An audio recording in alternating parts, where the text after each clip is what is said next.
Welcome to another episode of the Sipping and Tripping podcast, where we connect with amazing people. Today's topic is in celebration of Black fathers during Black History Month, and it's all about fatherhood. I am your host, Desmond Black, and today we have Robert Scott, who is a Jamaican father of three successful sons. He's a business executive that uses his business principles to raise his family.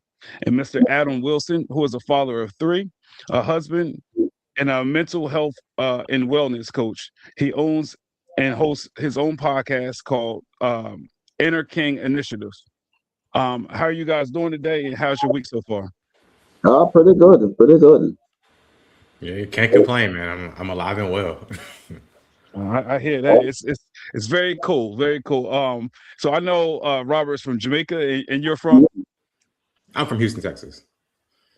Texas. How's the weather out there? It was cold. Today is kind of warm. You know, Houston bipolar. One day we'll get a breeze, and the next day it'd be toasty. Interesting. Yeah. So today's actually a good day too, but it's been like 9 degrees, like between 7 and 10 degrees. So it's been brutal, Yeah, I haven't especially at gotten that low nighttime. yet. Yeah. So and we'll see if it holds up. But part of my plan was to visit with my family in Texas this year. So we'll see. Finances and all that, everything gets crazy. Okay. Robert, what would you like to tell the viewers about yourself and where you come from? Well, I'm from Jamaica. I've been in Jamaica all my life. I'm a business executive in the water business, spring water business. I have three sons, and they're really doing great. And what I'm impressed about them is not what they've managed to achieve in their lives, but who they are as men. And I want to say that a couple of years ago, there have been a couple of instances where I thought my life would have ended.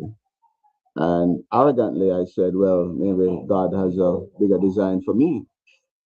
But then the more humble approach I took was, well, it's really not really about me, because I was meant to be the vessel for those boys, my sons, to become who they are.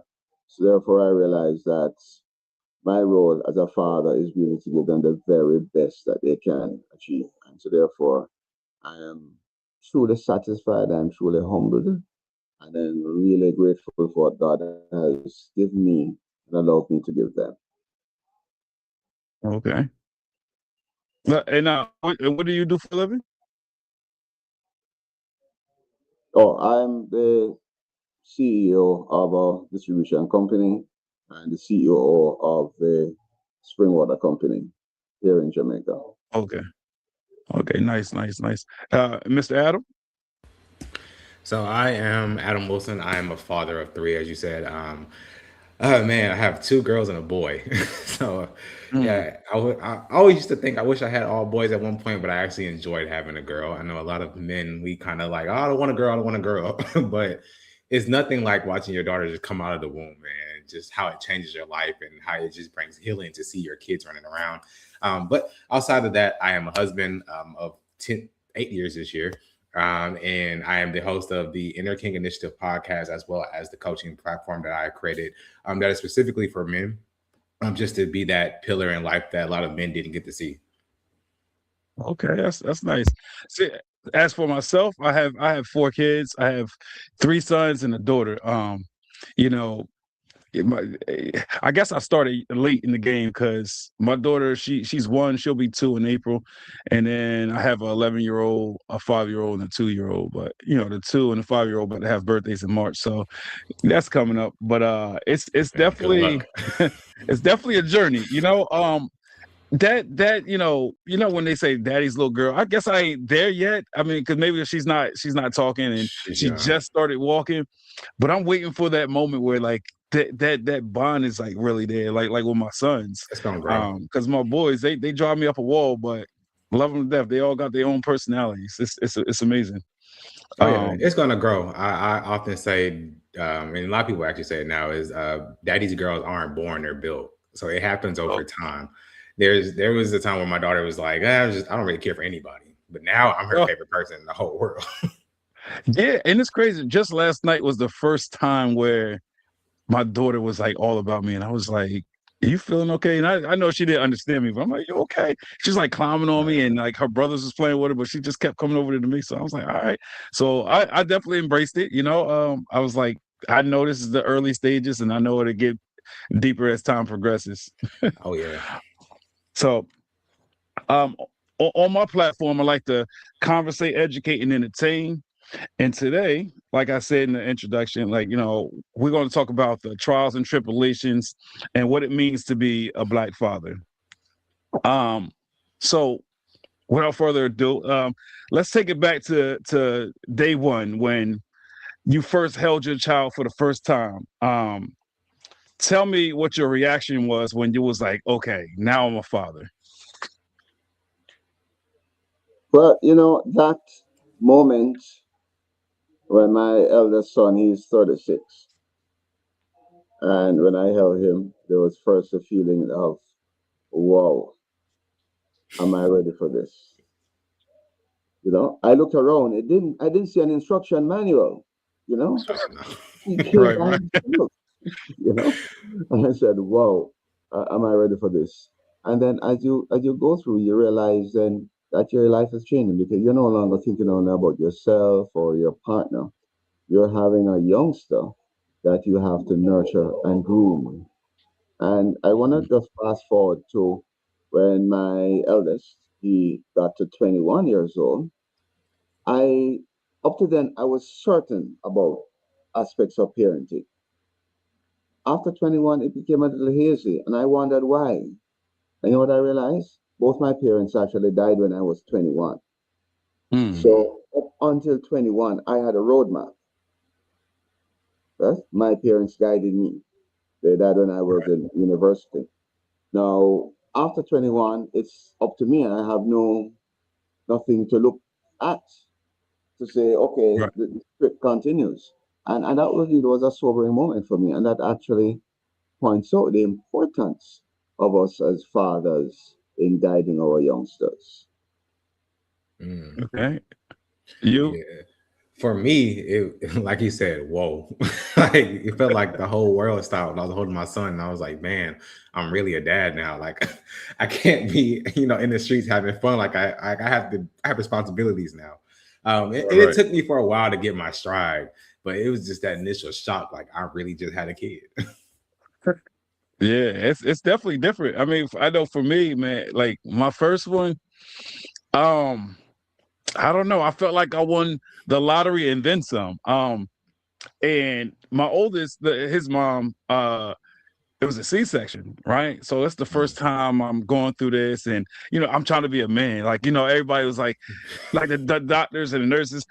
Do you need to sit down? You need a sip of water? I'm like, no, I'm good. I got this.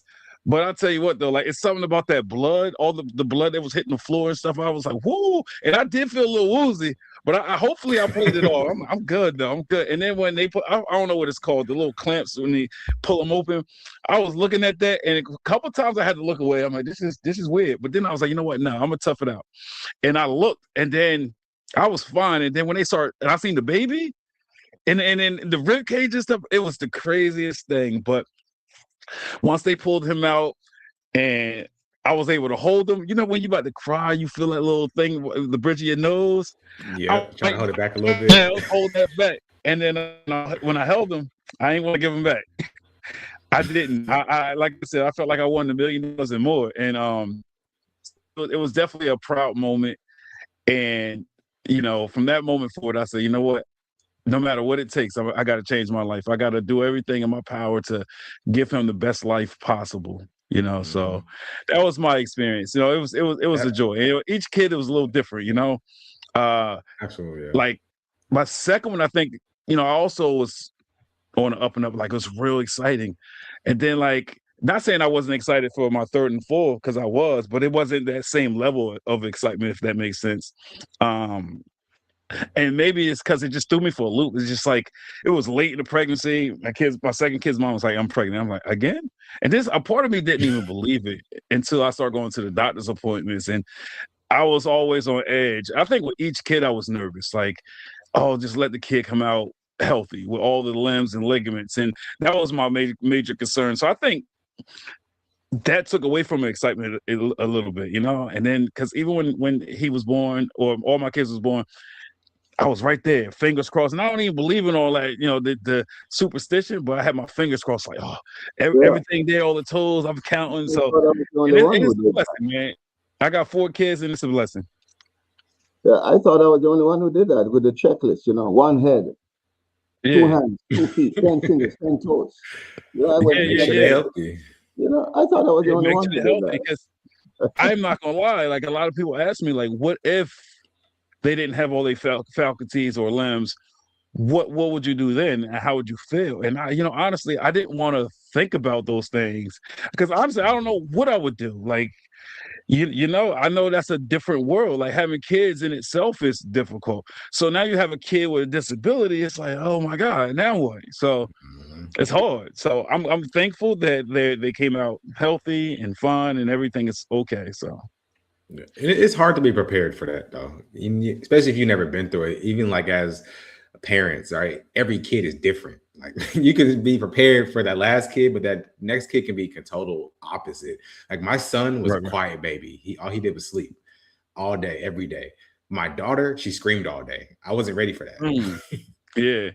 yeah. It's crazy you said that because when my first was born, he he didn't even cry. I was like, I went to everybody that I knew that had kids. I'm like, everybody told me being a father and having kids was hard. This is easy. He was quiet. He didn't start crying until he was 7 months old. So then I'm like, what just happened? Because it came out of nowhere. Like you go 7 months, no crying. I'm like, this is perfect. Then it was crying every night, every night. I ain't gonna lie. I was that selfish guy. I roll over, look over my shoulder, look at the kid's mom. She's like, are you serious? I'm like, man, I got work tomorrow. So do I. I'm like, holler at me in a couple hours. She always got up. I rarely got up. So and that was me being selfish. But yeah, and then let's see, my second, he was okay. He cried a little bit, and I was like, this is crazy. Now the third one, and my daughter, oh my God, nonstop, every hour. I'm Mhm. like, this is too much. And then, Yep. people I've vented to was like, maybe you should see a therapist. I have a therapist. That's the crazy thing. But it's one of those things that, like, about parenting that it's no, like you said, Robert, like there's no manual, it's no Um, instructions on how to be a parent. Like it's one of those things you just got to live and you got to do it. You know, mhm. And as a father, which is be which is a make the perfect adjustments real segue. time. Yes. So, which is like a perfect segue what I was about to say. Do you think that life teaches you how to be a father, or do you think it comes from having a good father or father figure in your life to show you the ropes? I'll let Robert go first. Okay. So I go back to the analogy when I pointed out at 21 years old, my parents died. And so for me, that track was so very important, right? My dad was a professional. So when you left high school, there was no question. You go to university, you do further studies.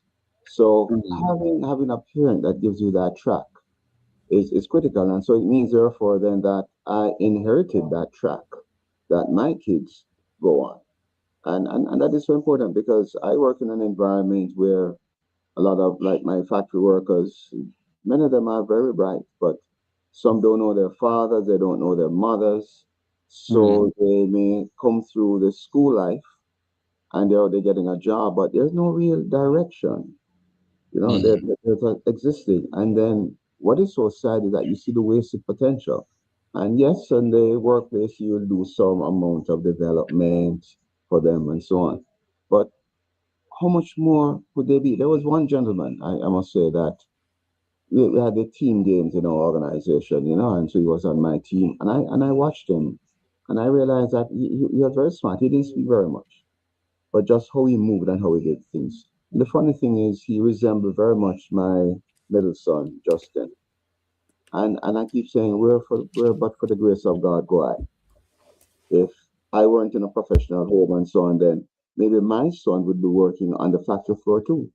And part of the problem was that I realized that he was bright, but the work that he was doing was uninspiring. So he had punctuality issues. And because of that, his supervisors really didn't put much effort into him. But I saw his potential. And as I was trying to talk with him and so on, he eventually left the company for something that maybe paid a few dollars more. But I said, that person had potential and could have been such a contributor to the company. But he didn't have a rudder, he didn't have a guide, he didn't have a mentor. And so, maybe he's meandering at the same place 3 years later than when I saw him then. That's you.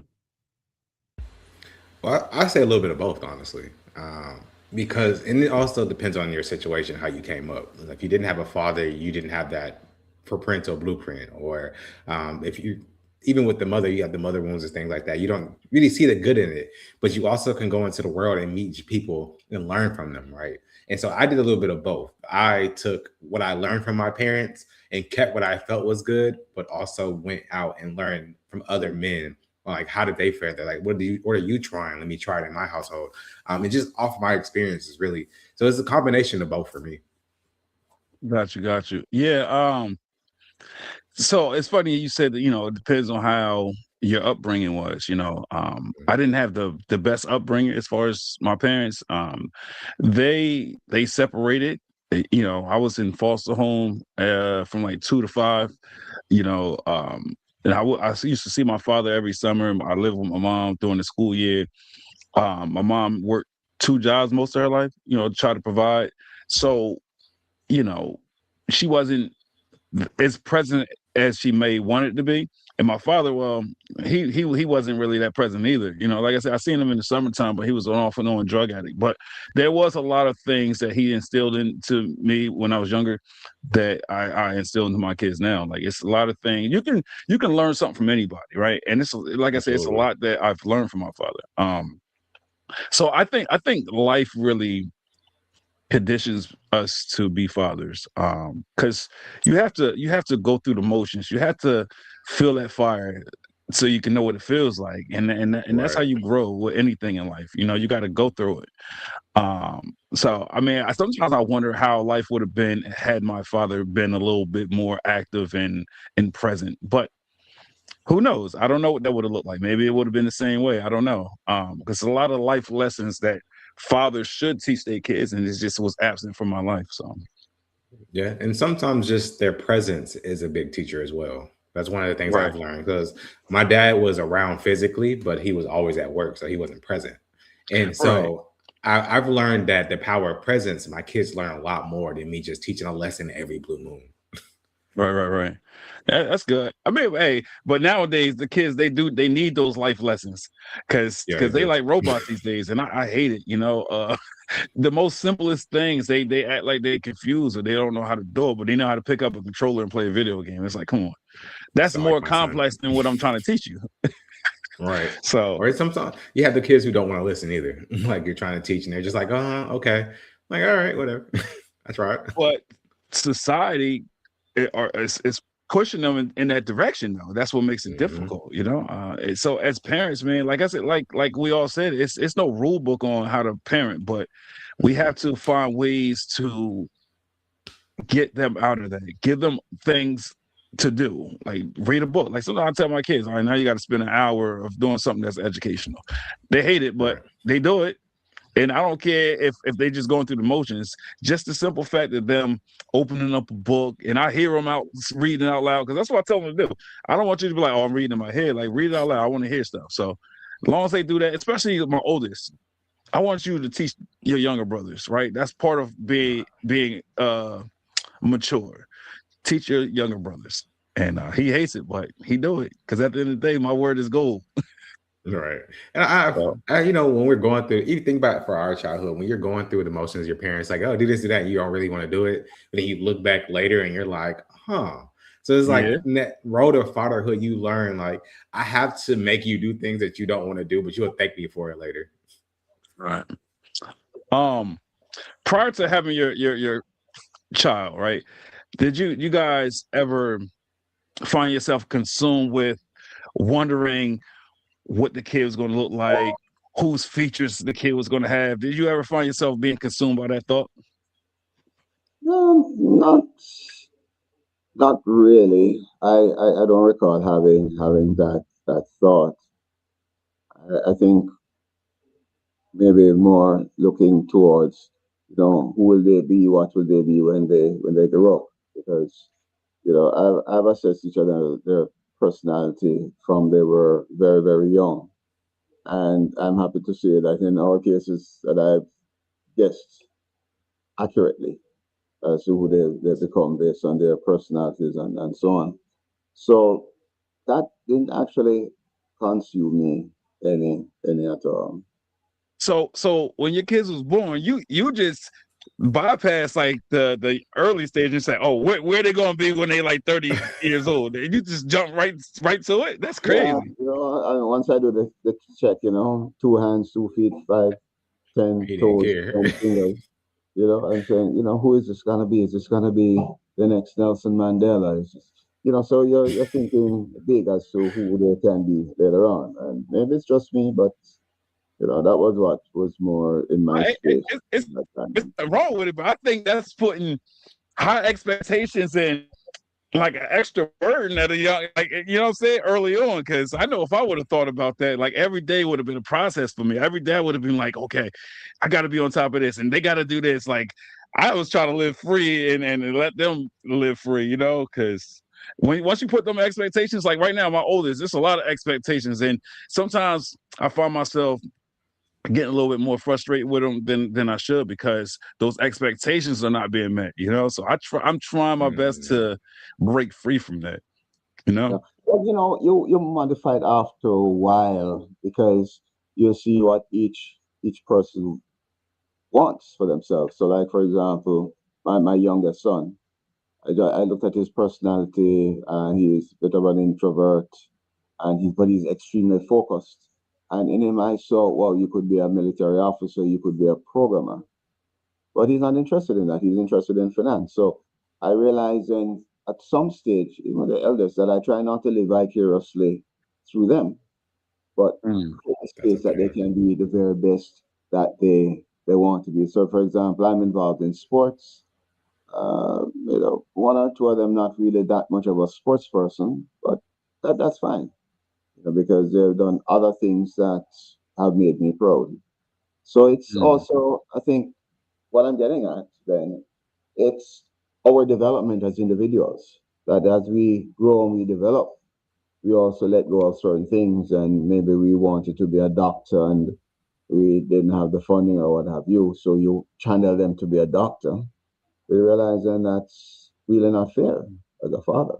Right. You should be there for them to be whatever it is that they really want to be. And I just want to make the point too that it's harder now for this generation. Me growing up, it was lawyer, doctor, Indian chief, full stop.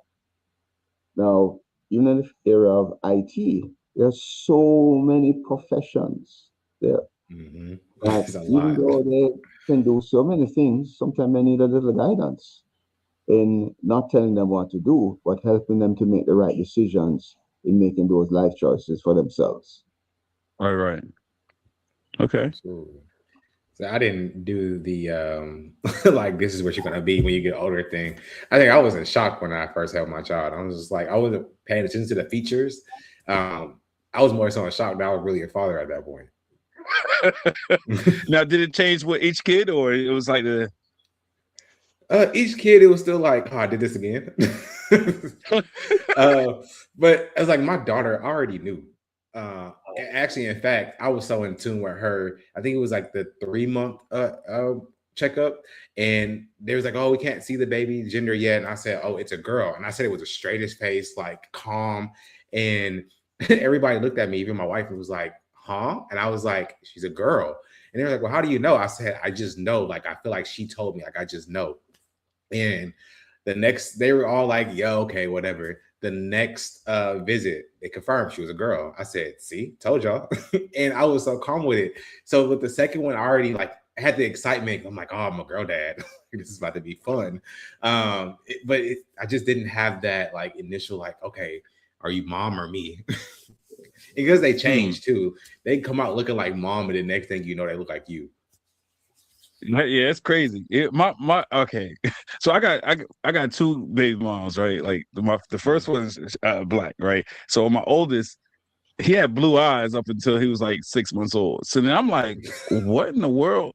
He's the only one that I got like a DNA test on, and Right.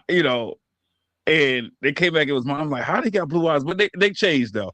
After like Mhm. 8 months, he got brown eyes. So, but I was like, how can a baby have blue eyes for 6 months?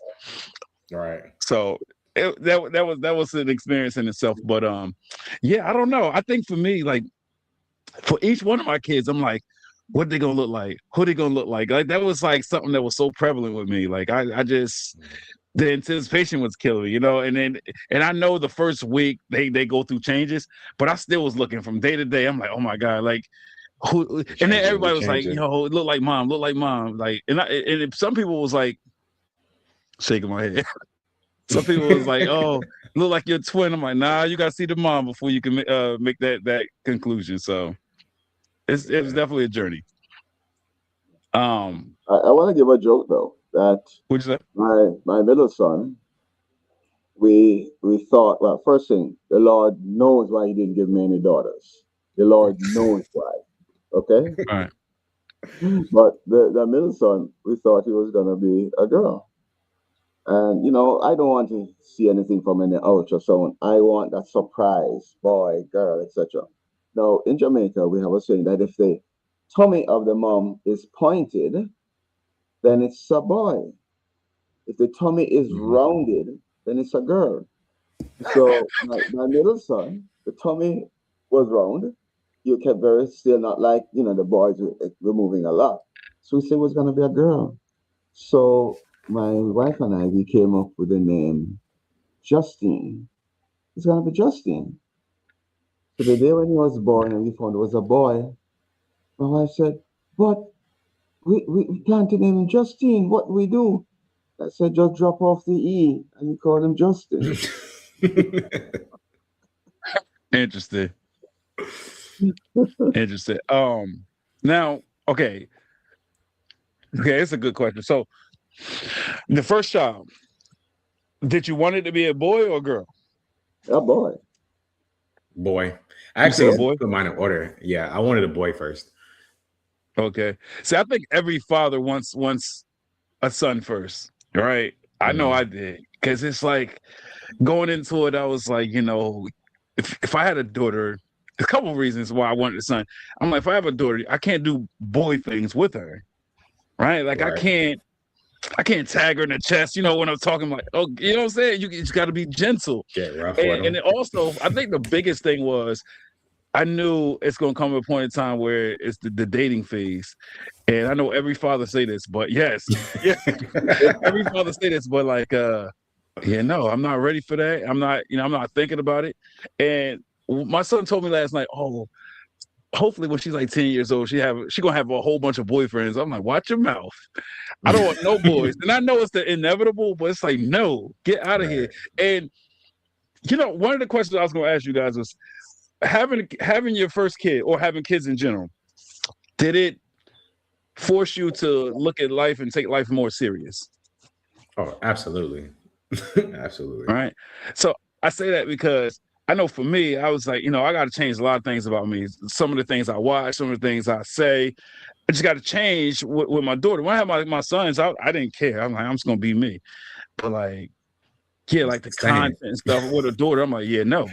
Because Same. especially nowadays, they're so consumed by technology and social media. Social media. So I'm not trying to be one of the ones that's going to influence her in that direction. It's crazy, Right. but my saving grace is I got some time. She's about to be 2, so I got a lot of time to. At least you got But the it awareness. definitely made me look at life differently though, because I was a wild boy Mhm. growing up. I was I was in the streets. I was all over the place. I had this girl, that girl, and so now it's like, nah. I don't even want to tell her those type of stories that I was like that. You know what I'm trying to say? It's Mhm. definitely different, and I look at things in life a little bit more serious. It makes you prioritize. I think one of the things that got me, like you said, with your son is like, oh, my son, okay, we about to have fun. We about to be Yeah, outside, right? But it's like when that daughter hit, it was like, okay, I'm the example the man that you're going to be looking for when you look for your husband, I have to get right because I don't want you breaking home bad.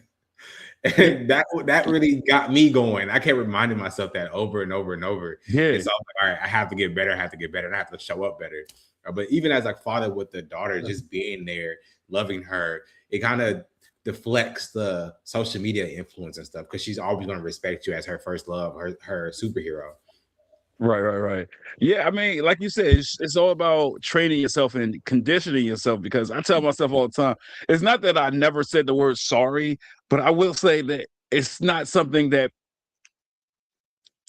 comes out my mouth too often. But like nowadays, you know, especially if I'm in the house and I look at my daughter, then whoever I'm arguing with or whoever I'm having a correlation with, I'll go to them like, listen, I'm gonna take accountability because I was wrong and I should never approach you that way, right? It's something that I'm working on, and I have to because, like you said, we are the role models for our daughters, right? We want our daughters to emulate our fathers in the aspect of who they date, right? And I don't want my daughters dating some disrespectful, you know what I'm trying to say? So she's forcing me to change a little bit, and it was a hard even for boys though. Again.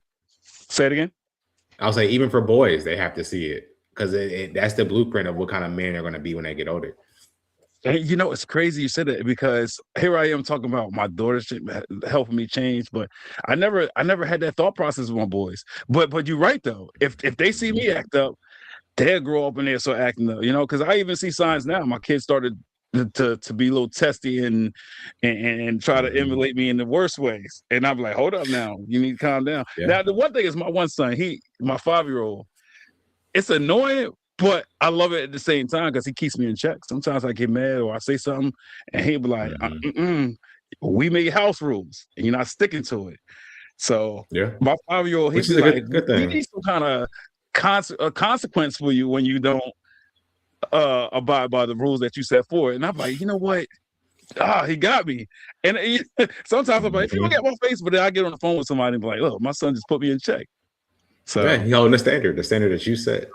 Well, for me, it definitely forced you to take a more mature look, and you consciously try to guide them to be not how I was at a certain age. I remember when my eldest and his first girlfriend, and it's her birthday, and they're going out and say, "Hey, stop, go back inside, take off that T-shirt, put on a button-up shirt.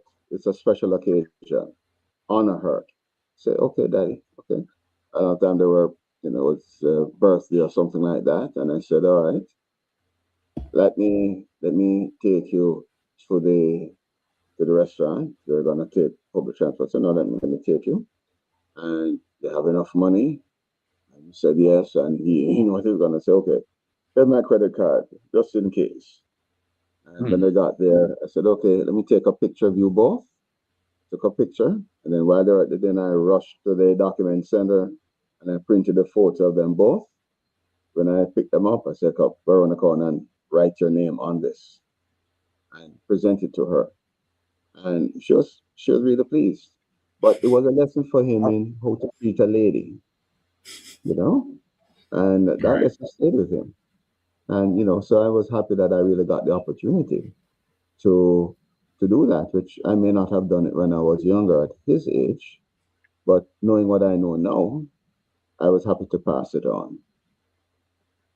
Right. Yeah. So as a dad, were there a moment when you experienced in your fatherhood journey that you was like, I'm not prepared for this? Countless times. Yeah.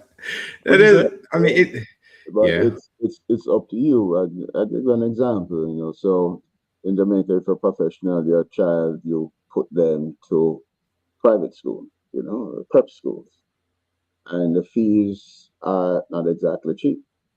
So sometimes you have to do what you have to do to make the payment.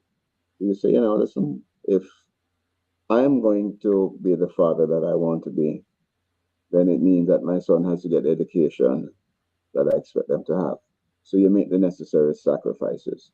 And yes, you may have other things planned with the funds or what have you, but you do it because it's the right thing. What you define as a father does stand by his responsibilities and gives his children the very best. So even if you want to have a nice meal, you invest with them. And that's why for me, just extend it to another point, that if a child ever comes to me and say they're not going to their graduation, whether it be from high school or university, I say, no, no, no, no, you gotta go.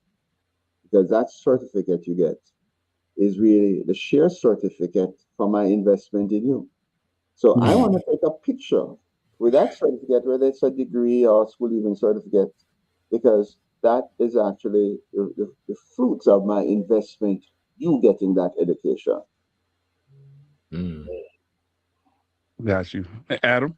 An example of a moment where in your fatherhood journey you was like, listen, I ain't ready for this, or I'm not prepared for this. Birth.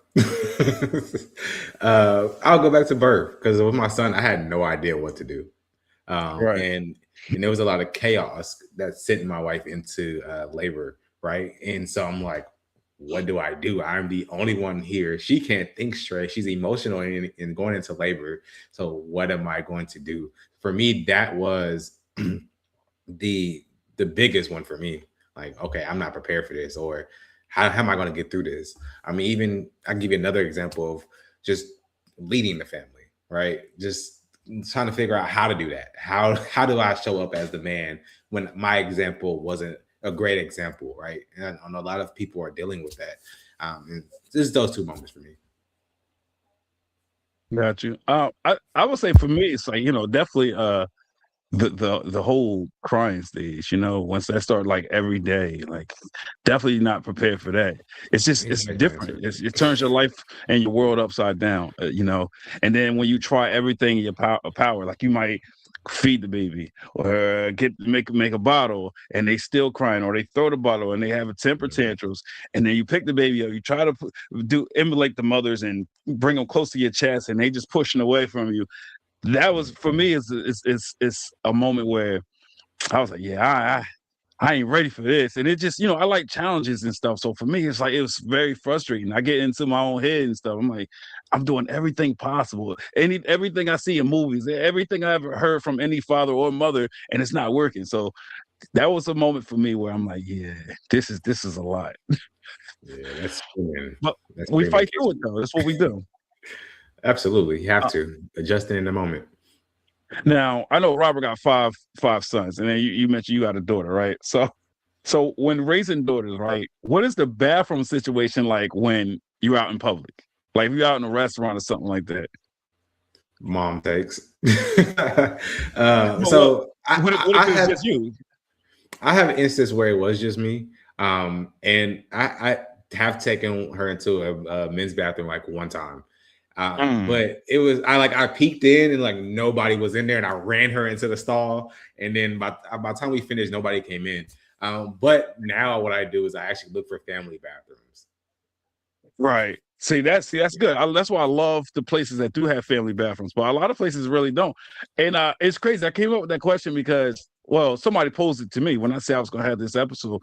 Somebody was like, you got a daughter. Like, what you gonna do when it's just you and her, or you and her and your sons, and y'all out in public, and she gotta use the bathroom? And I was like, you know what? It's a good question. That's something that I ain't ready for. I was like, because as a man, I can't go into a woman's bathroom, and if they don't have a family bathroom, that means it's only the men's bathroom. And you ain't no man go in their right mind gonna say, "I'm gonna take." You know what I'm saying? So But you know that's what's a head crazy? scratcher for me.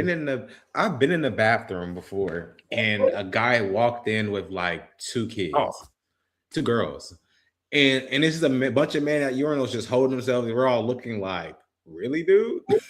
And yeah, so I was like, it's weird for the father, and at the same time, it's weird for the men that are in there because it's like I'm using the bathroom not as a kid in here.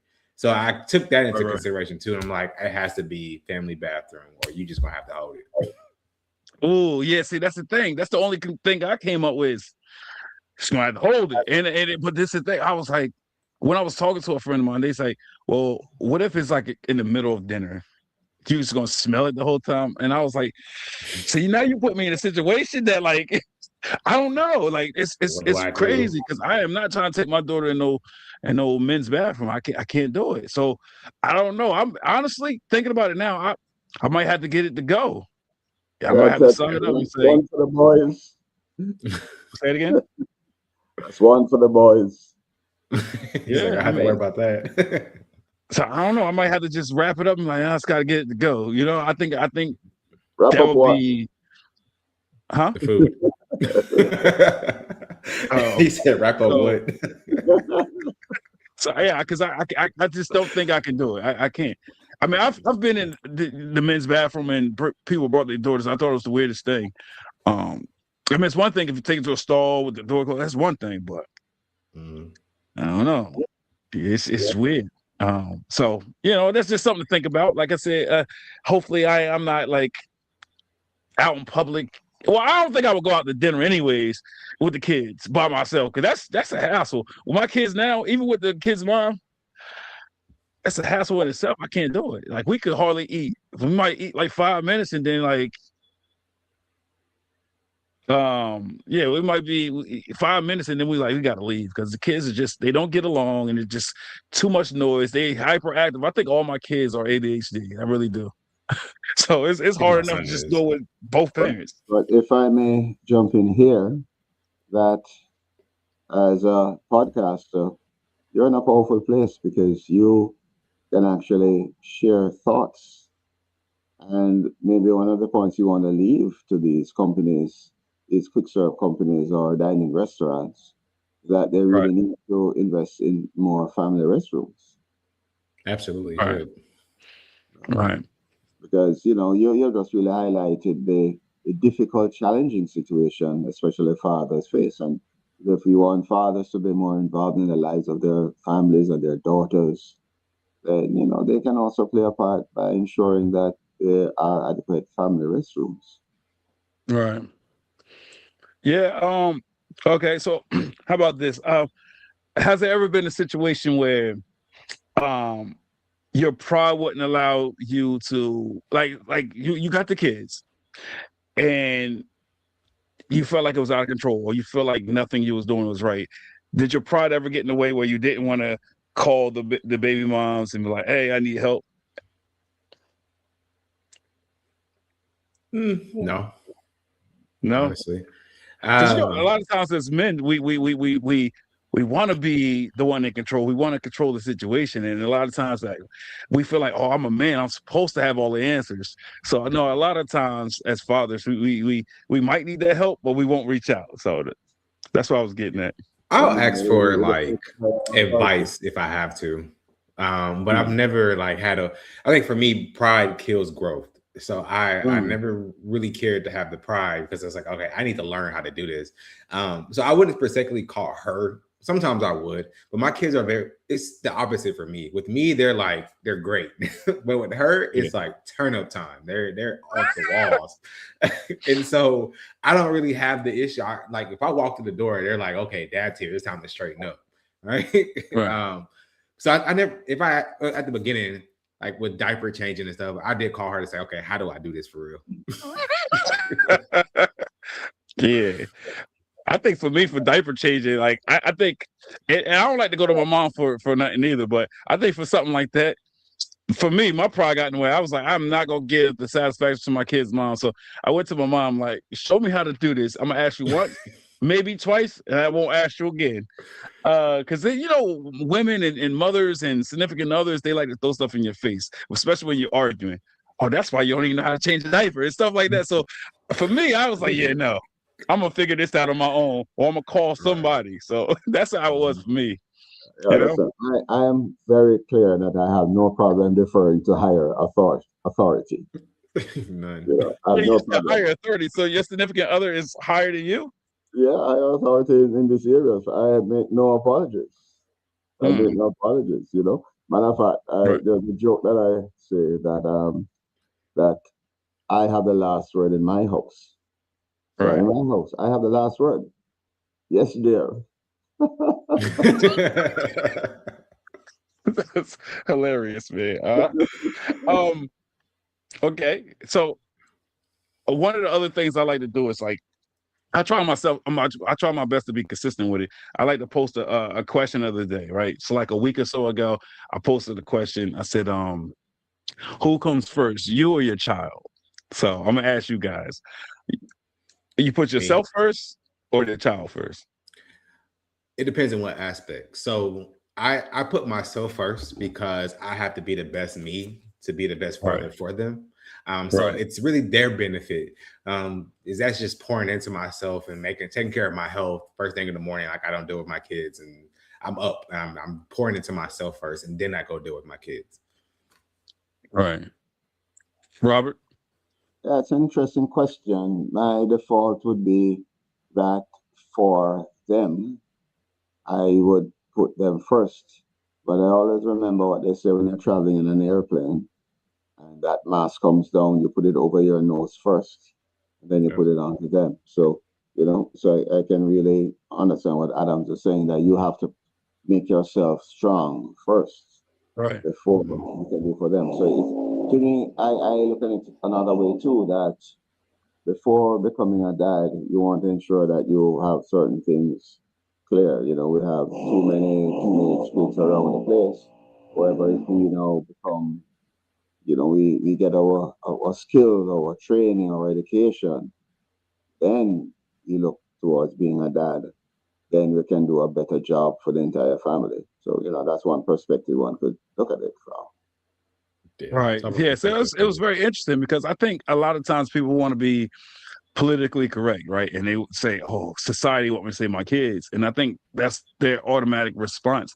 Now, as Adam said, like when the question was asked to me, I said, "Well, what good is it to me to put my kids first if I'm not in order?" Right. Exactly. So I was like, I had to put myself first. Now that's generally speaking. Obviously, I'm saying like, as long as they got food and shelter and clothing, then as long as they have the necessities, then I have to put myself first, right? Because a better me means a better them, and I just don't see it the other way around. Like if you put them first, and that means you let yourself go into default, right? And that's never good for anybody. So it's interesting, but I Yeah. know a lot of women they killed me for saying that. I was like, wow. Yeah. They was like, it doesn't matter if it means that you gonna fall off the face of the earth. Like you still put them first. And I was like, did you not hear nothing I said? So it's one of those tricky questions, you know? But it's a real conversation because, there are Oh women my who God. have actually been very almost resentful because they chose not to pursue their education and they invested in their child and their child's education. Right. And they are 45, 55, and they say, well, I don't have the degree because I put everything into the child. And there's some level of resentment. Yeah. Got you. Um, It is not healthy too. If you think about it Oh, mentally, it's not healthy to like your kids is your everything because they're gonna grow old and they're gonna leave. And that what are that you too. gonna do after they leave? You're gonna lose your mind because everything's been wrapped around your kids. At the end of the day, you came in this world by yourself and you're gonna leave by yourself. So you have to pour into yourself. And it's also showing your kids how to put themselves first and actually pour into their own cups. Right. And I think it just also just makes them stronger, right? Like they Yeah. it's called growing pains. Cause like when they're younger, they might not understand it. But when they get Mhm. older, like you said earlier, when you get older, you just start to take heed to what your parents were saying, and that's when you start seeing life through a broader lens, right? Like Right. it's you're not looking at it with tunnel vision at that point. So that's very important.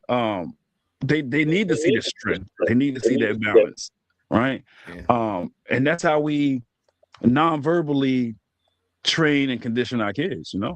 So Right. people have Leading by different example. perspectives, and that's why we're all created differently. Um, I mean, obviously we're gonna say like the obvious, but I'm curious of what you guys have to say about it. How important is it for fathers to be present in their kids' lives? 100% important. I think as a man, we can have as many careers as we want, chasing the money or whatever. But your kids is literally your first ministry. That's a part of you. That's a part of pouring into yourself. And if you aren't present in their lives, you're not only letting them down, but you're letting yourself down as a father, because you're missing out on these experiences.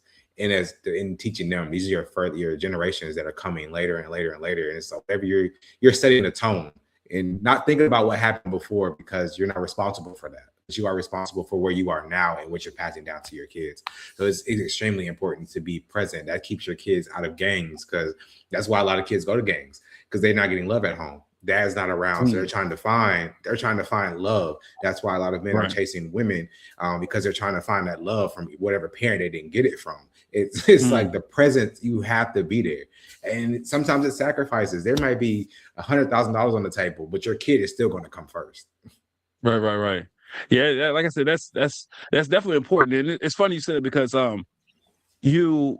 Like I wrote my first book to be published soon. I finished it like 2 weeks ago, and that's one of the things I put in there. Like when you grow up and it's a lot of voids, it's like you're missing the love from the one person you expected from. When you don't get it, now you go out and chase it, right? Like I've been telling people, like it's in my book, right? Like I don't know why, and I tried for years to ignore it or deny it, but I'm not hiding from it anymore. Like, for me, I have a strong desire for validation from a woman. Like I feel like I need to be validated by a woman, right?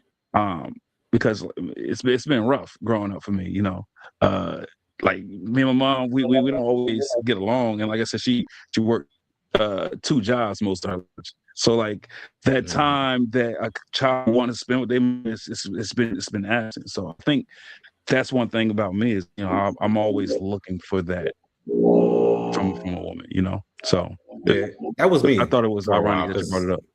Yeah, that was me for a while, because me and my mom didn't have the greatest relationship, right? And it was like divorce with my dad, like all this drama. It's like I just kind of went into my own little bubble.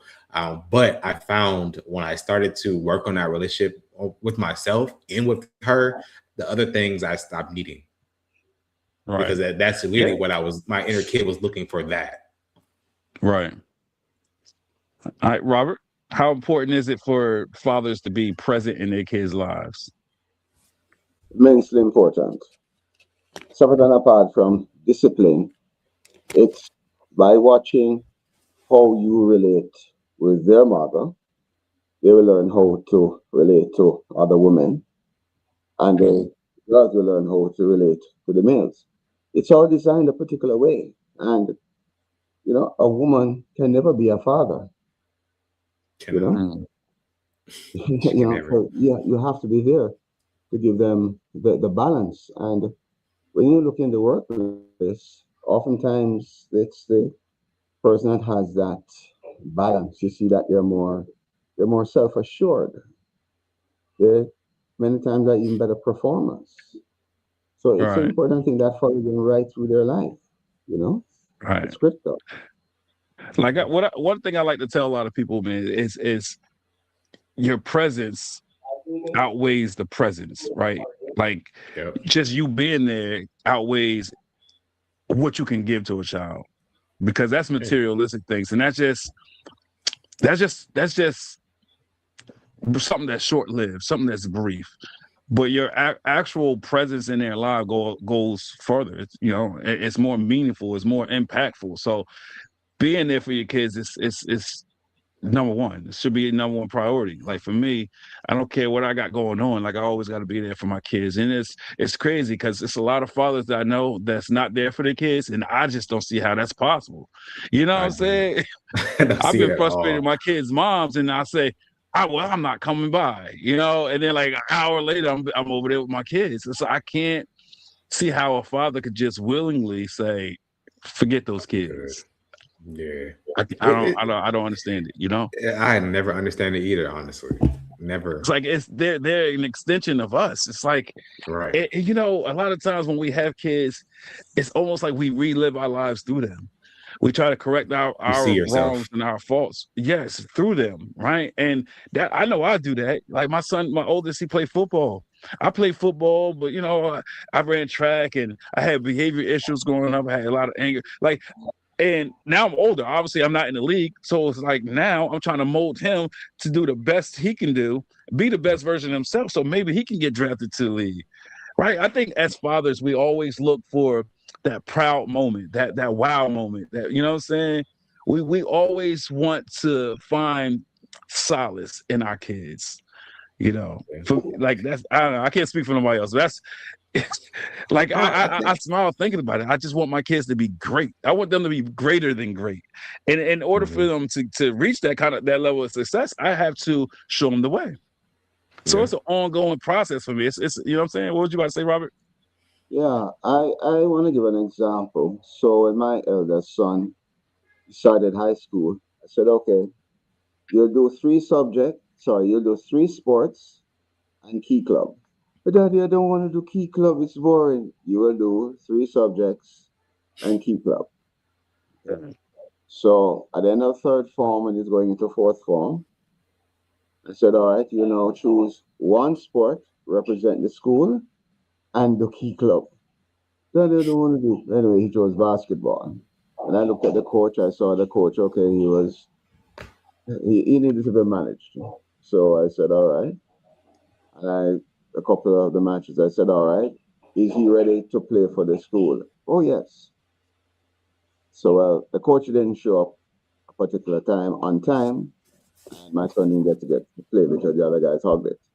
So I really spoke with him very harshly. And I said, but you're the coach. You need to set an example for me there early.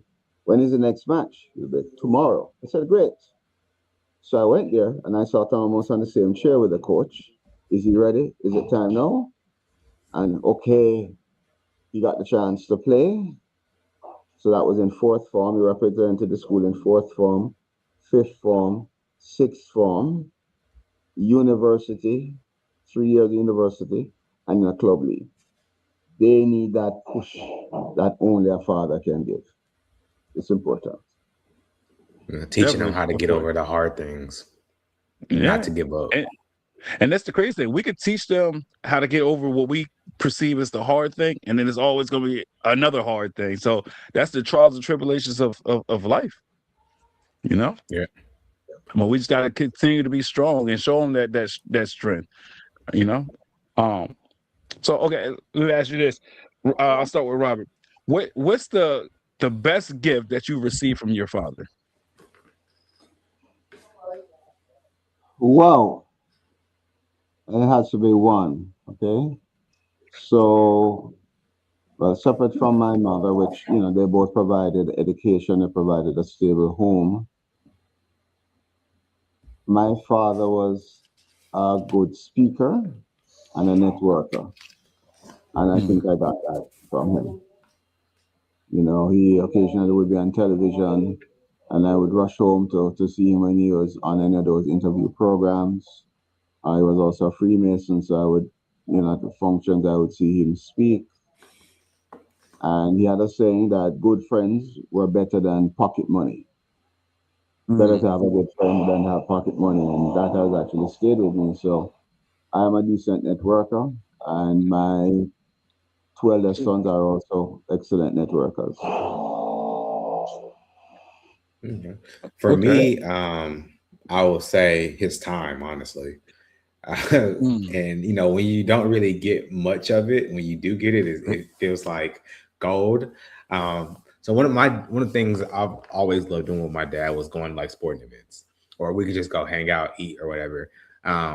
But there was times where the conflict between my mom and my dad would ruin me going to go kick it with my dad at Astros game or something.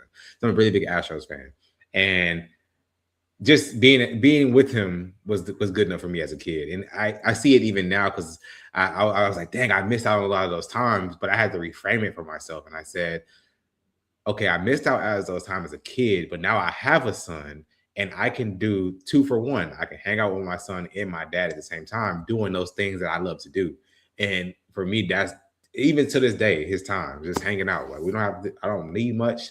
Let's just kick it. I can talk, have conversation. Hmm. So I think for me, I would say the best gift my father gave me is his guidance, really.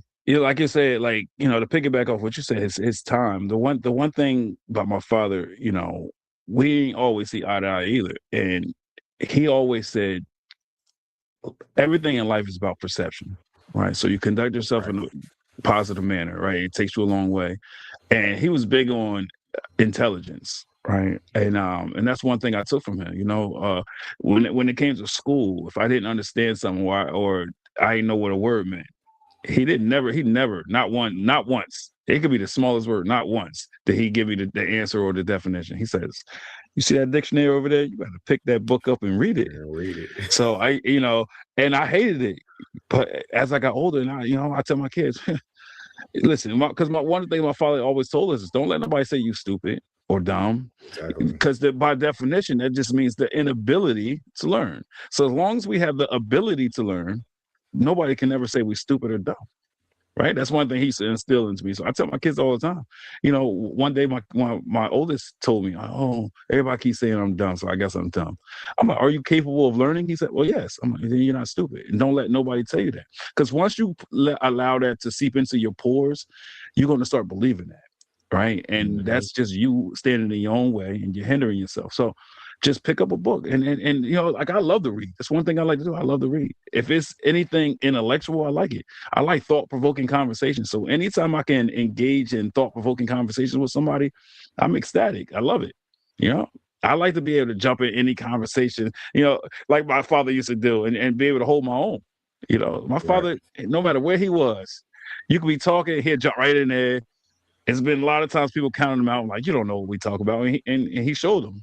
He said, I can show you better than I can tell you. And that's one thing I took from my father, right? So like his dedication and his presence just is the greatest gift he gave me.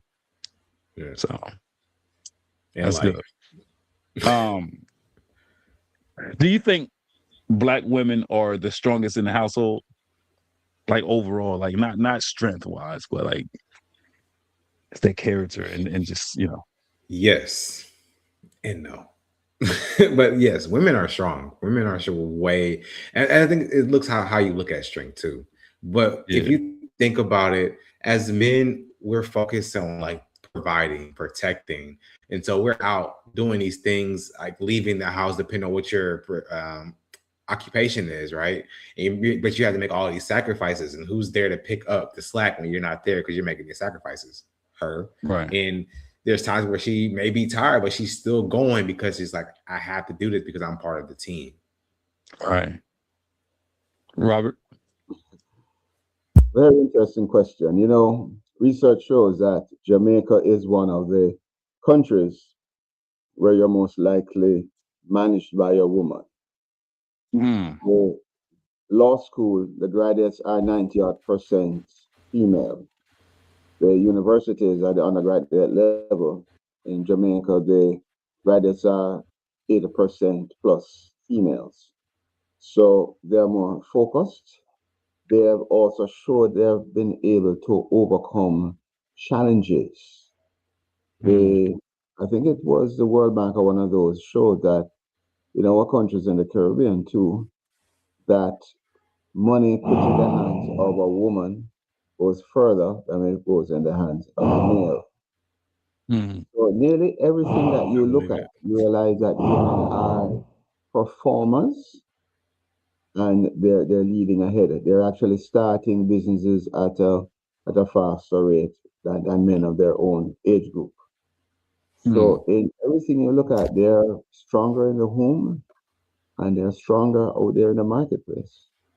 So therefore, we're concerned about males being marginalized because we're not stepping up as women are. Right. For sure. Yeah. What was you about to say, Adam? I would say, if you study a lot of the greats, like, billionaires and stuff, a lot of their wives are managing in the background. Yeah. But the male is typically the face, and the woman is just like, because women are way more organized than us by default. To be completely honest, like what he just said it like money in a woman's hand will go farther than money in a man's hand, and I learned that from experience to the point. So I said, "Hey, wifey, here you go, take this and make sure we going right with it." Like overall, I would agree with that notion, but I think for me, I think money in my hands go longer. That's just me. It's because my father used to teach me and my younger brother money management, and I know the women I've dealt with, money go longer in my hands. Like I know how to manage some money. Like I know how to put wants over needs every day. You know what I'm saying? But see, I that's used to go and situational too. say, I never do nothing for myself. It's plenty of times I go to the store with the intent to get something for myself, but everybody else to get but me. Like my kids get things, and I sit in the car. I'm like, wait a minute, that's not how I drew this play up.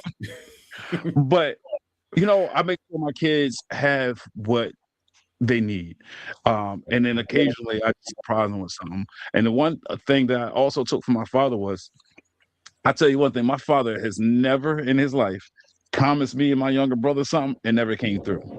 So I told my That's kids, I important. would never promise you something and never give it to you. So if I say the words I promise, stay on my ass because I'm gonna make sure you get it, right? Because I just don't believe in lying to your kids in that aspect, because it could be damaging to some kids. You got to think Oh about it. yeah, Like, it is. keep telling them, "Oh, I promise this, I promise this." I don't even like my mom promised the kids. I'm like, please stop doing that, because you're I damaging hate them. And then that. they start to think like, "Oh, she don't love me. She don't care about me." You know what I'm saying? So I can never promise my kids something to not come through. I'll tell them in a heartbeat, I'll try, or we'll talk about it, or we can see, but I'm not gonna say the words I We won't promise. plan it out. Yeah, even if I feel like I'm 1,000% capable of doing something, I still won't promise, because God forbid something happens. Yeah. Right? So that's just me. Let's see. That's kind of situational too, though. You said you learned financial literacy, but there's a lot of guys. I'm one of them. I didn't learn financial literacy as a kid. She Now, did. okay. And See, that's so the thing. in those instances, I don't think a lot of us did, because there's a lot Yeah, of, especially as black fathers, black men, yeah, there's a lot of missing fathers. that's true. And I know my father was damn near MIA. Like I said, he was off and on drug addict and stuff. So, and I seen him in the summer times. And then he chose his addiction over his kids on numerous accounts. So I get it. But when he was sober, it was a lot that I took from that glass bottle. I'll tell you that. You Oh, know. actually, got to take advantage. So do you think that your kid's mother pushed you beyond your own limitations? No, You said no. You not don't in a think she? bad way. Not in a bad way. She pushes me because she knows I'm capable of more. Right? She Right. knows that I can do better than what I'm doing at that moment in that current stage. So she sees it. She knows. But like in a negative way, no, not at all. No, I don't mean a negative way. What I'm saying. I guess what I was saying is, do you feel as though she motivates and encourages you? That's what I'm getting at. Oh, Basically, like, does she absolutely. push you beyond your limitations? Like, yeah, you put a cap on yourself, and then she say, no, you're worth more than that, Yeah. and you're capable of much more. And does she push you to be the better version of yourself? Oh, absolutely. I'm joking. I said she's my number one fan, because if nobody claps, she's clapping. Nobody There saying you good job, go. I'm proud of you. She says it. And so it for me it helps, because it's like, okay, you believe in me, let's go. Right? It's just something about that woman's presence who's pushing the man just makes him go to a new height sometimes. It's highly attractive too. It is. It's like, dang, okay. Especially for Like, you me, I'm deserve like, damn, my better. mom ain't even do that shit for me. You doing it? That goes. Exactly. That's like winning the Who lottery in sent you? itself. Yeah, who Right. sent you? Is God talking to me right now? What about for you, Robert? In my case, it's not a push, but she's like running beside me, in American football, and being the blocker and defending. So in other words, if I have stuff working on, like in the time I was writing my book, man, she's doing all of the housework. She's doing all of the stuff. Okay. When I worked with Mars and I was traveling regularly nearly every other week, she was doing what she had to do without complaints. Hmm. So that's the sort of support Support. that allowed me to focus on what I had to do. And that support for me was critical, because other things that you've seen that I've been involved in. If I had to be home changing diapers every day, then I may not have been able to do the things that I've done. So I'm eternally grateful for her support, All because right. her allowed me to do what I needed to do. Gotcha. Now, do you believe that a man got to be the sole provider, meaning like take care of most of the bills, or do you believe in 50-50? That's a good question. That's how I grew up, 50-50. One parent did the light bill, the other parent did the water bill. One paid the mortgage, the other one did something else. So I grew up with that. So, and I've been with my wife for 30 odd years. You said That's 30? how we've done it. 30 odd years. 30 odd years. Woo! That's time, man. More power to you. That's Shit. That's amazing. That is amazing though. But when I hear those big numbers, I always like freeze. Like, dang, that's a long time. And it's not uncommon in our country either. You know. Yeah, that's true. I guess a lot of younger persons think of relationships as being disposable, but right. You know, that's it's just hard work. At the end of the day, it's just hard work. And then, so I think for me, when you hear football numbers like that, it's like, whoo, you were stronger than me. Like, you persevered through it, because ain't nobody perfect. But you know what? Another thing that I love is when I'm out in the community and you see the old people that say, oh, we was married for 50 years. And we were watching them, and it's like you see them smiling and laughing and just holding hands and just living life as if it was the very first moment together. You know, that's beauty. You know, but nowadays it's hard. A lot of people, you argue every day. It's crazy. But what about you, Adam? You think you believe in a man gotta be the main provider, or 50-50? I think honestly, we're a team, right? Especially when you think about marriage, you're a team. What's yours is mine, what's mine is yours. There's really no 50-50, right? So it's like we're supposed to be teams. Let's work together, and you might be helping me in my business. We're bringing in money for our family, our household. So I don't really care for like the 50-50 gender role thing. Got you. I don't know. For me, the sort of piggyback off what you were saying, I don't believe in a 50-50. I don't believe in a man gotta do most of the providing, right? I feel like like you said, you work as a team, like where if you're falling, I'm gonna help you get back on your feet, and vice versa. I feel like once you have that kind of cohesion, then life is grand, right? I'm not gonna put stipulations or limitations. I got friends that leave relationships because they're like, oh no, this been the second month that you fell short, so I'm done. And I think that's just cruel and unusual. And I think once you start putting those kind of stipulations into a relationship, I think you're going into that relationship with the wrong thought process. That's just me. Yeah. It's transactional, not relational. But then again, I've heard a lot of men say, oh, nah, I'm the man, or if you're the man, you got to be paying like at least 90%. And I'm like, shit. Because we all got our faults. We all struggle with certain things. It's like, why would you put those high expectations on yourself and say this is what a man's supposed to be? You know what I'm saying? Because God forbid you lose it, then what? Exactly. And you're putting all that extra pressure on yourself. What'd you say, Robert? Suppose she's earning more than you. That 90%. A lot of men can't handle that. I was going to be my next question. You said a lot of men can't handle that. So, Robert, you think could you handle your wife making more than you? I love that happened for a while, for a couple of years. Right.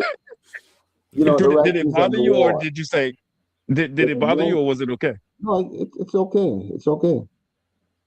If 90% of the law school graduates are females, if 80% of the undergraduates are females, the writing is on the wall. They're gonna outpace us pretty soon. So either we're gonna have to step up or recognize it is what it is and work it out. Right. Yeah, because the men are actually stepping back. This is not a part of the conversation we've had yet, but the reality is they are complaining about finding appropriate husbands. Right. People who can match them intellectually and have that same conversation that they're having. Right. So that intellect that you're developing is going to translate into greater income. Yeah. So, writing's on the wall. Now I like that. Now for me, like overall, it doesn't bother me if you make more money than me, right? Because I've been in several relationships where that was the case. Because for me, like I said, I go on any one of my relationships with the best intentions, and I look at it as a partnership. So I don't look at it like, oh, you make more money than me, blah blah blah. What makes it difficult is when you weaponize it. You sit Right. there and throw it in my face, and that's where it becomes a problem, you know. And I know starting into a new relationship, I think that's always going to be one of my concerns. It's been women that I've wanted to date, but I've been intimidated because, like, she made such good money and her career path, and I was like, well, I can't measure up, you know what I'm saying? So it's been times that I felt intimidated in that aspect, but in a relationship, no, it don't bother me. I look at it like we're together. All right, we getting this money together. Whether you making more money than me or not, we getting this money together. Yeah, it I don't go into matter, it with the right? right partnership. Yeah, I we don't in see this dollar together. signs. We're choosing to be together. We're choosing to take the long road. This is not just me versus you who makes more. It's okay. What are we bringing in? Because if you do that, Yeah, like me versus you perspective, you're never going to get on one accord. no, And and and so you're never that gonna prosper. Right. exactly it shows up in your other areas because when you ask that question about providing, I know who's ever watching this, 90% of people's brain went to finances, but there's Yeah. other ways to provide. Wow, I'm glad you said that. Oh my God, like just a week ago, I said that. I said what was the question? My question today last week was, I said, can an unemployed man still be the leader of their household? And I Absolutely. swear it was 100% women said no. I'm like, how? I was like, there's other ways a man can provide. And I'm telling you, I at least asked at least 20 women, right? And all 20 of them said, if he not working, he cannot provide in no way, shape, or form. Like, that's not true. That's Like not what if true. he's taking care of everything else? And then I swear, these women all said, oh no, I gotta swipe left. That's I gotta it. end that relationship. I'm like, I was like, what if you've been in a relationship for 7 years and then all of a sudden he was unemployed for like 6 months? Let's say 6 months. I'm like, you saying he's less than a man? And they all said yes. And I was like, that's crazy. The world's cruel. Yeah. Yeah, It's women, because you crazy. also have to look back too. A lot of women were raised like that. That if a man can't Yeah. provide finances, then he's nothing. Or you know what I mean? Like you see it now. People want these, oh, I want to go on these $300 dates. I want to go hang off the side of the balcony. I want to go do this. I want to go do that. But it's just like I am more than just a bank account. And a lot of women Yes. see men as bank accounts. Bank accounts. I don't, I hate it. I don't like it. It's like, as a man, to hear these Horrible. things and to witness these things, it's like, it's disheartening. I'm like, this is crazy. Because guess what? If we turn around and we exhibit those same traits and characteristics towards a woman, We we sassy. every monster in the book.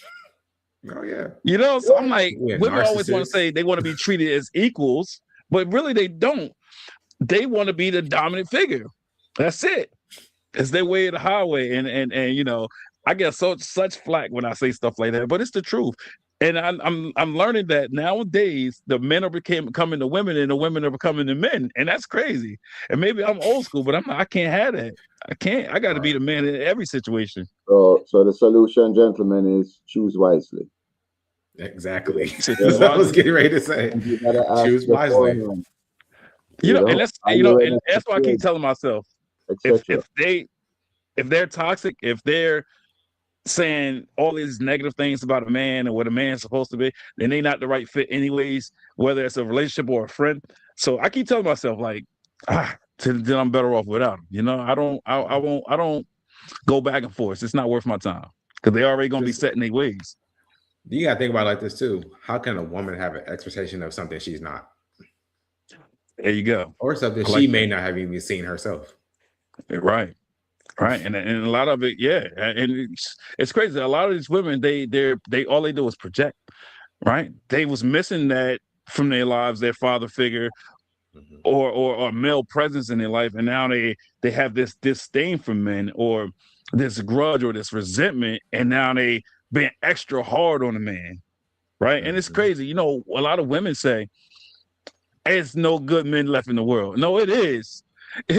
We just not looking for you because you put these high expectations. You set the bar way too high, and it's unrealistic. So you have to come back down to earth and be realistic. And that good man is there because there's a lot of good men in the world. It You know, is. a friend of You mine, attract what you are.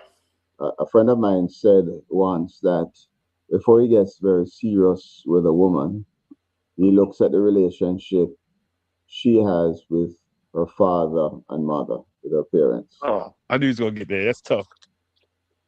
Go ahead. I'm gonna let you finish. I'm gonna tell you why I said that's tough.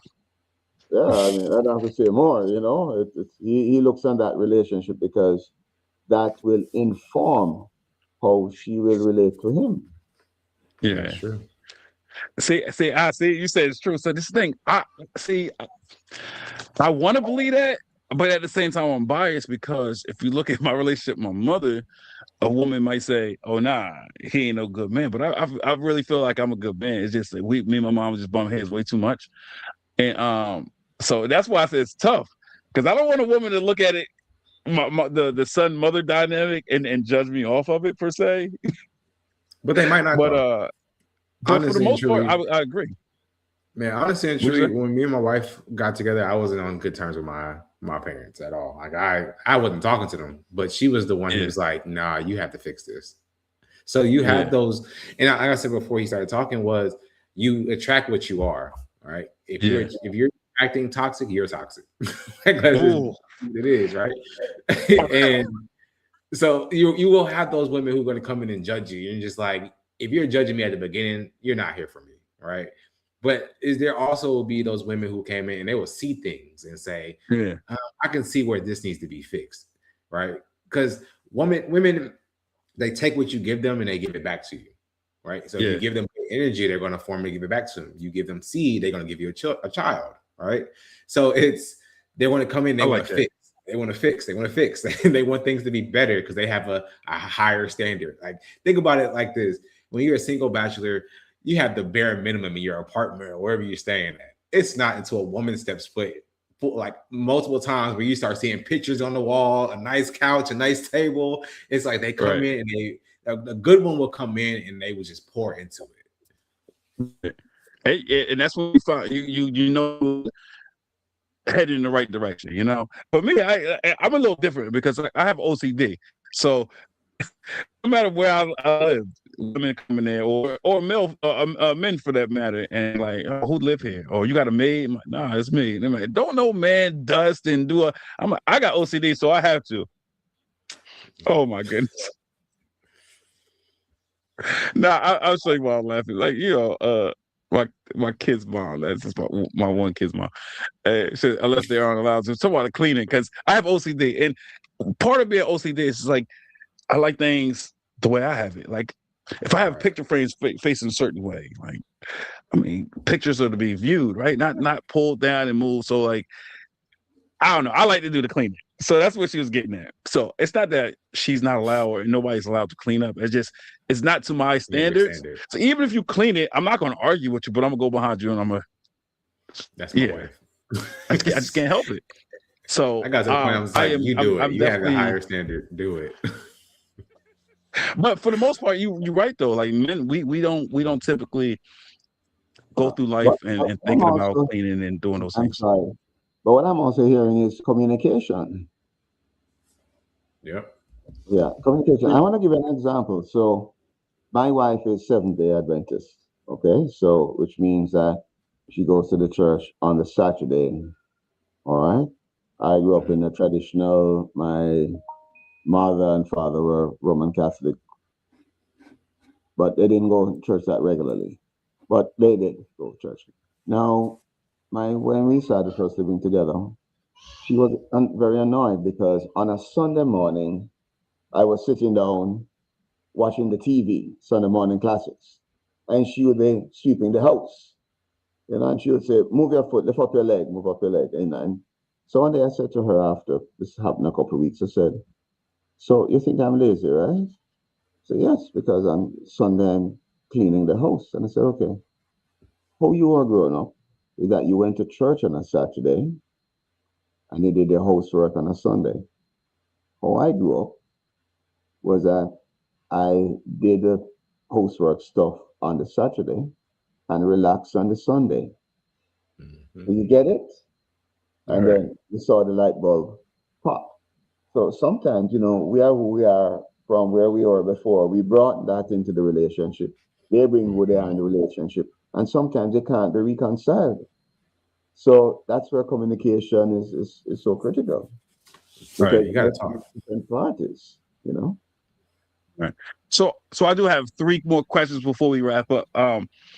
So the first question would be, has there ever been a time when you doubted yourself or your father's skills, or your skills as a father? Oh yeah.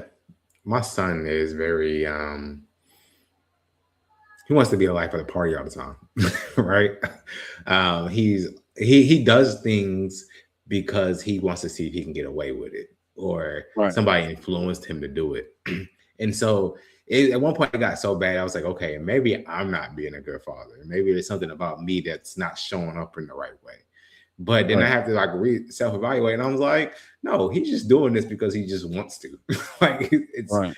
I can keep showing up and keep talking to him, but and I realize in those type of moments that we can, as fathers, we can be there, we can try to teach as much as we can, but that life experience and the consequences sometimes hit better. Got you, Robert. Has there been a I time where gave you doubted your father's example of skills? when I was 21 years old, or when my eldest son was 21 years old. So there was an example. The other one, my youngest son is more defined as more an introvert, but he's really just focused. So when I want to, let's go swimming, let's go do this, do that, and say, no, he's okay. And sometime wonder, hey, well, what is it? Is it that he doesn't like me? You know?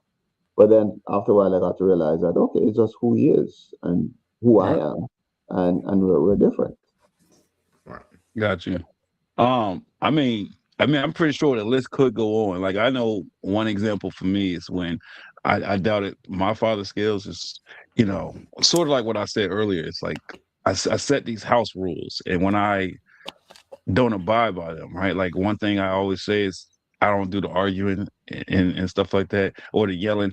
And when I find myself yelling, and then my kids reciprocate that, they'll start yelling, right? And then when I say something, they're like, "Well, you do it." It's those moments when I'm like, "Dang." Well, once again, they put me in check, but it's like, "Dang, okay, I'm not leading by example." So then it's those moments where it makes me feel like I'm failing as a father, right? Because I want to portray myself a certain way. And then when I don't do that, it's just like make me feel less than at times. So I would say that's one But example for me. let's reframe that, because sorry, it's the coach in me. Let's reframe that, because you're thinking, oh, I slipped up and they're watching me, so I'm not showing up how I want to show up. That is the mask of perfectionism. You're trying to show up as a perfect father when you're not a perfect human to begin with. And Right. so, but take those moments when it's like, oh, I set this standard, my children had to correct me. Now that's an opportunity. That's an opportunity for you to show them you correcting yourself, you adapting, you okay, I slipped, but this is the standard. I got to come back up to that standard. Yeah. I like that. That's I'm big on poetry. You just remind me of like poetry. Like poetry in motion. I love that. But it's easier said than done for me though. Because I know it's It comes with nothing time like though. perfect, but I think we all want to be, especially as fathers. I think we want to be perfect, and I just don't like setting the bar for myself, and I'm not reaching it. I don't like to be teetering. I don't like to be just inches away. I like to grab that bar and just be like, yeah, this is who I am, and this is the father I am. So But like I it's said, also it's your easier said than done. responsibility But to I'm show them the messy side too. yeah, that's true. Because yeah, that's see. Now that you said that, it's like I don't want them to grow up thinking their life is perfect, right? Yeah, So, you're not like you said, Superman. reframe that. I have to work on that. It's a lot of things we work on as fathers, as men. Mhm. So it's a learning curve. So No, hopefully, my absolutely. biggest thing is when they're older, I hope the legacy that I leave is a good one. I hope they look back at me and say my father was a great father. He did everything he had to. Now that's my biggest wish. Oh yeah, just be Um, present. let's see. All right, um what does being a black father mean to you, Robert? Black father for me means that I am a father who gives my children every opportunity. and I live my life in a way that I can be respected. Okay. I like that. For me, it's power, strength. It's a safe space to be a nurturer. Something we're not seen as. For me, Mm. it's just being present, being the opportunity to impact the future generations. Right? We always talk about the past and slavery and all this other stuff, and it's as Black people we've dealt with a lot, and being that beacon, even if a father, not even with my own kids, but other kids that I'm around, right? Just even being a figure for them, it helps the future generations. It helps us as a community. So being present, being love, being father, who I'm called to be. Nice, nice. My audio went out for a little bit, but I'm back. All good. So yeah, so for me, like, um, what a Black father means to me is like you were saying, like,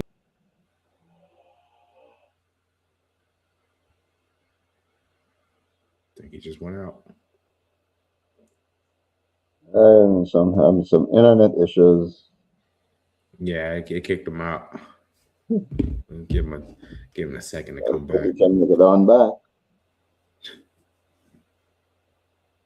What is his final comments? Let's see. Oh no, we lost the host.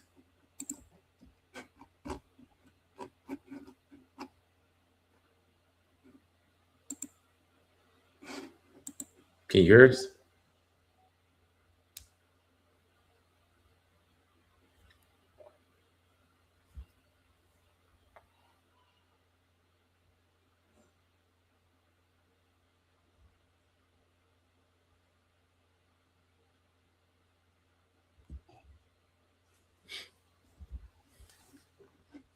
can you hear me? Yep. Yeah, we're We can't hearing see you. you, but we can hear I don't, you. yeah, I don't know what happened to my I don't know what happened to my camera. But for me, I was saying, to be a Black father just means like, that strength, that the power. I think that's very important in the household. Um, yeah, this is so odd. This never happened to me before, but yeah, just strength and that dominance and just I think you need to exhibit the strength in the household. Um, Absolutely. but now the last question I want to say is, uh, what advice would you give to new fathers or men that's looking to be fathers or thinking about being fathers? Well, my response would be to ensure that you're present and shower them with love. You got to be present in their life. You got to be present in their life, and they need to Right. know that you love them. So, sometimes the material things can't be given to the level that they want. They must know that you will love them because that's what gives them their rock. That's their bedrock. And that's Exactly. critical. Gotcha. Um, for me, it piggyback off what Robert said, be present as much as you can. There's going to be times where you make sacrifices, but don't be afraid to show them the messy side, also in the tailored side, right? But if you're looking to be a father for the first time or you're a new father, I would say really focus on healing yourself. You bleed Mm. on your kids if you don't heal, and you're just going to pass down what you went through. So focusing on, then this goes back to putting yourself first, right? Focusing on Right. yourself, healing and preparing for them, because your child may be one today, but you're going to blink and they're going to be like 5 or 6. You're going to blink again, it's going to be 10. So it's, if you're starting to do the work now before it really matters, in which it still matters now, but before it really, like, they can remember it, you'll be a whole different person. So self Right. development, just continue to grow within yourself, and once you grow within yourself, you'll show up as a great father. Right. And then closing, I would say for me, like advice I would give to new fathers or people or men that's looking to be fathers is patience, right? Learn patience. If you're not patient already, Man, try to find the time to be, if whoever you argue with the most, try to go to them and just exhibit Work on that patience. patience, right? Just try to work on that, because that goes a long way. Because when it's gonna be a lot of restless nights where you got to wake up in the morning, and then when they get older, especially when they start talking, because when as soon as they start talking, they don't know how to be quiet. They just want to talk, and they start Oh, my kids identifying are lame. things. And they say it like 100 times. Okay, I heard you. So you just got to be very patient.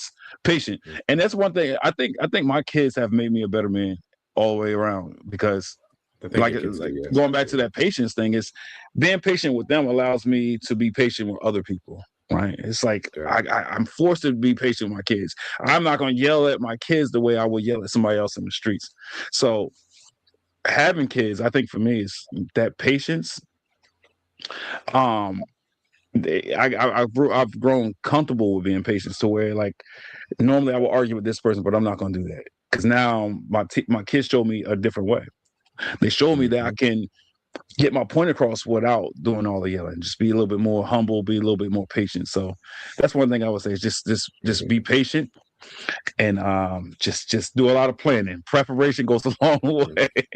So And also have grace for yourself. yeah, grace for Have yourself. grace Oh, for and also yourself. what Robert said earlier, selection. Be mindful of who you trying to have kids with. That's Please. important by far, because if you're not compatible, don't have no kids with that person, because Yeah. your life is going to be upside down for a long time. Mhm. But And some things you learn as you're being a father, as your kids are growing. There's some things you learn. So I meant to say that don't try to know everything before the child gets here. Just take the journey and learn as you're going, and have grace for got you. yourself when you mess up. All right. Well, it's my first episode in I think like 2 months, so it felt good to be back. And I'm looking forward to having another one like on Thursday or something. So um, that's going to conclude today's episode. I hope all the viewers got something from it. And I hope the messages was well received. Continue to like, share, comment, and if you haven't already, subscribe. Appreciate all the love and support I've been getting throughout this journey. And anything else you guys want to say before we close? Well, thank you for the opportunity, and we had a good discussion. And I'm proud of us as men and as fathers. Absolutely. Appreciate that. Piggyback, thank you for even the invite to come on, right? And being able for us to come and show up as authentically as we are, right? But I don't Right. have anything. Everybody just be blessed, man. Continue to pour into yourself, love yourself. Okay, come check out my show if you want to, the Inner King Initiative, like specifically for men, where we have conversations like this, right? So if you need more avenues, come on over. Now, do you have? I meant to ask you earlier. Yours is just live, or you do virtual as well? Mine's just live. I did virtual for like 2 years, and I was like, I don't really care for this for real. And I also wanted to get in a room with people and actually be able to shake hands and make connections. So I just switched to live, me in person. Yeah, I got you.